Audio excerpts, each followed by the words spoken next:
majulah, bina aman, majulah. Teman-teman, alhamdulillah hari ini kita bertemu lagi ya teman-teman. Kita akan bermain, akan belajar bersama dengan diri di sentra ibadah namanya Indonesia.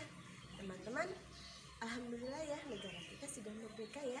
Iya, berkat apa teman-teman? Iya, atas izin Allah dan para pejuang-pejuang kita, para pahlawan-pahlawan kita. Nah, teman-teman, di sentra ibadah ini insya Allah Bunda akan melihatkan film tentang Nabi Daud, tentang keberanian Nabi Daud melawan musuh. Teman-teman mau lihat? Iya, nanti kita lihat bersama-sama ya. Insya Allah videonya sangat bagus. Nah, sebelum kita bermain, kita baca basmalah dulu yuk. Bismillahirrahmanirrahim. Sekarang kita lihat bersama-sama ya. Oke, yuk kita lihat bersama-sama.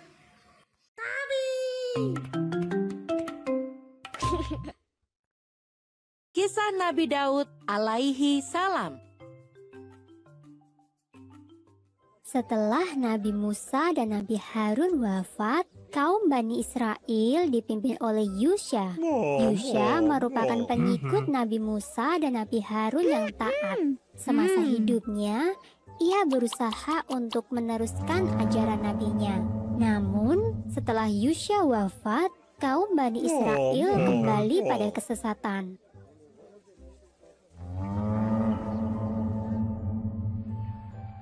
Di tengah-tengah kaum yang sesat, Allah mengutus Nabi Samuel. Di masa kepemimpinan Nabi Samuel, kaum Bani Israel berhasil disatukan. Perbudakan, pemerasan, dan penindasan sudah jauh berkurang. Nabi Samuel lantas mengangkat Talut menjadi seorang raja. Talut adalah seorang pemuda yang taat beribadah sesuai ajaran Nabi Musa. Setelah diangkat menjadi raja, Talut menghimpun kekuatan Bani Israel. Ia menyerukan kepada rakyatnya untuk bergabung menjadi prajurit kerajaan. Seruan Raja Talut sampai di kota Bethlehem, tempat tinggal Daud kecil. Daud kemudian bergabung sebagai prajurit Bani Israel. Saat itu, usia Daud masih belasan tahun, dan senjata andalannya hanyalah ketapel yang biasa ia gunakan untuk menggembala domba. Sesungguhnya, Daud masih keturunan Nabi Yakub. Suatu ketika, kaum Bani Israel berperang dengan kaum Palestina. Sebelum berangkat ke medan tempur, Raja Talut berpesan, jika nanti menemui sungai, janganlah meminum airnya. Bagi siapa yang melanggar, maka ia tidak termasuk pengikut Raja Talut. Saat pasukan itu menemui sebuah sungai, sebagian besar prajurit langsung meminum air sungai itu. Sebagian lainnya tetap mematuhi larangan sang raja.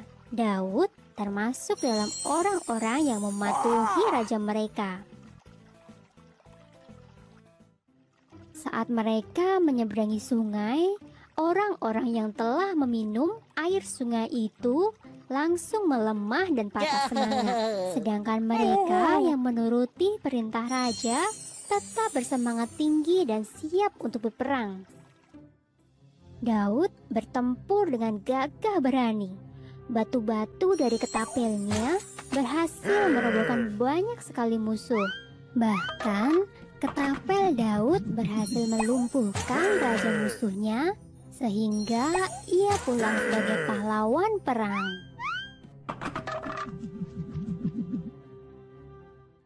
Atas keberhasilannya mengalahkan raja musuh, Daud diangkat sebagai panglima perang meskipun ia masih kecil. Seiring waktu, Daud semakin populer di kalangan kaum Bani Israel. Hal ini sempat membuat Raja Talut membenci Daud dan berniat untuk mencelakakan Daud. Ia takut jika Daud merebut tahtanya. Jauh setelah Raja Talut wafat, kerajaan Bani Israel dipimpin oleh anak Raja Talut.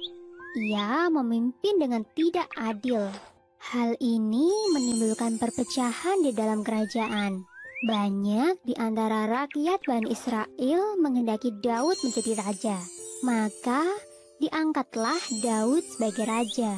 Ia memerintah dengan sangat adil. Sifat Daud yang santun semakin membuat rakyat menyukainya. Selain sebagai raja, Daud juga diangkat sebagai nabi Allah. Nabi Daud diberi banyak mukjizat oleh Allah. Di antaranya adalah mampu memerintahkan gunung dan burung untuk bertasbih, dapat melunakkan besi dengan tangan kosong, dikaruniai kecerdasan yang luar biasa, dan mukjizat yang paling besar adalah diberikannya kitab Zabur sebagai tuntunan dan pedoman dalam beribadah kepada Allah. Sumber dalam Al-Quran surat An-Nisa ayat 163 yang berbunyi, "Dan kami berikan Zabur kepada Daud." Alhamdulillah teman-teman sudah melihat videonya. Bagus ya. Tentang apa tadi? Tentang kisah Nabi Daud yang pemberani, yang bisa melawan musuh-musuhnya. Tentunya dengan izin Allah ya teman-teman. Nah, teman-teman, nanti tugas teman-teman di rumah di sentra ibadah ini sangat mudah. Teman-teman nanti boleh melihat videonya, boleh bersama mama, bersama adik, bersama kakak. Tapi jangan lupa saat melihat videonya nanti difoto ya. Terus fotonya boleh dikirim ke Bu Guru. Bu Guru tunggu ya. Sampai ketemu lagi dengan Umay di video selanjutnya. Wassalamualaikum warahmatullahi wabarakatuh.